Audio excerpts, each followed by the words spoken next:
entre plaines et collines. Écoutez France Bleu Isère, au pays de Bièvre-Valoir. À vous de lire à vos côtés, samedi matin, Michel Caron, bonjour et soyez la bienvenue. Bonjour Nathalie, bonjour à tous. Alors Michel, c'est un carnet de voyage que nous découvrons aujourd'hui avec Luc Dupont, un véritable aventurier, Michel. Et oui Nathalie, on peut le dire, c'est un homme qui a vraiment choisi sa vie, à savoir naviguer à travers le monde sur son voilier, qui s'appelle Roxane d'ailleurs. Alors l'hiver, il revient en Isère, enfile la combinaison de ski du moniteur, et l'été, il redevient navigateur. Il a fait un premier tour du monde en 1992 et en 2008, eh bien, il est récidive. Et dans ce livre, Le passager du Nord-Ouest, il revient sur les 3 saisons qui l'ont amené de l'Islande en Alaska, en passant par le célèbre détroit de Bering. Alors c'est un ouvrage qui nous fait rêver, Nathalie, avec ses photos d'Inuits, d'ours blancs, toute la faune du Grand Nord, et puis bien sûr les paysages, les fjords, les icebergs, et aussi le récit de ses aventures, car il a parfois eu quelques frayeurs. Luc Dupont revient sur ses itinéraires. Donc le passage Nord-Ouest part du Groenland, remonter la mer de Baffin, traverser la mer de Baffin, le nord de la terre de Baffin, et puis longer le nord du continent américain, le Canada et le nord de l'Alaska. C'est un livre de photos, également des textes. Votre idée, c'était vraiment de faire partager votre périple? Oui, c'est ça, c'est que tout le monde voit un petit peu ce qui se passe là-haut, et puis c'est aussi de parler des populations. Vous avez été très marqué notamment par les Inuits.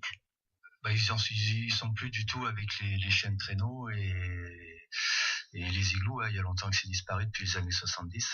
Ouais. Au Groenland, on voit même des barres de HLM. J'ai vu dans votre livre. Oui, les barres de HLM. Alors encore au Groenland, ils utilisent pas mal les chiens et les traîneaux. Et tout ce qui est Canada et américain, c'est complètement... dans les années 70, les Américains et les Canadiens ont décimé la population des chiens.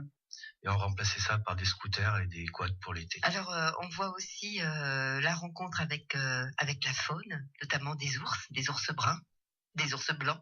Alors, dans votre livre, ce sont des ours blancs. Oui, c'est là-haut les ours blancs, beaucoup de baleines, des bœufs musqués, caribous, phoques. Et on voit quelques passages assez impressionnants. Une rencontre notamment avec un bœuf musqué, je crois. Bœuf musqué qui me sort je me promenais un petit peu dans l'arrière-pays et qui me sort à 5 mètres devant moi, donc c'est un petit peu impressionnant. Et vous n'avez rien fait? Non, j'ai eu de la chance parce qu'il était plus surpris que moi, donc c'est lui qui est parti en courant, mais là j'ai eu de la chance.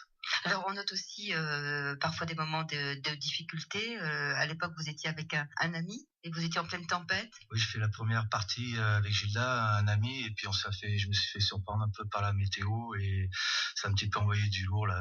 On a eu 110 km/h de vent, des creux de 5, 6, 7 mètres des fois, et des charlentes au milieu des glaçons, et bon, c'était un petit peu chaud, un peu roulette russe. Depuis 20 ans que vous mettez un pied là-bas dans le Grand Nord, qu'est-ce qu'il en ressort? Je suis plus tranquille quand je reviens en France, quand je débarque à Charles de Gaulle. Là, j'ai l'âme un petit peu plus en paix. Finalement, en France, on n'est pas si mal que ça. Vous avez un besoin, mais vraiment viscéral, d'y retourner tous les ans?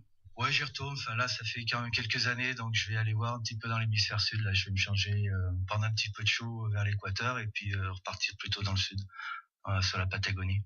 Voilà, et avant la Patagonie, retrouvez Luc Dupont dans le Grand Nord avec ce livre, Le passager du Nord-Ouest, et publié chez Lucos Éditions. Merci beaucoup, Michel. À vous de lire, à retrouver également sur notre site internet francebleu.fr. France Bleu Isère.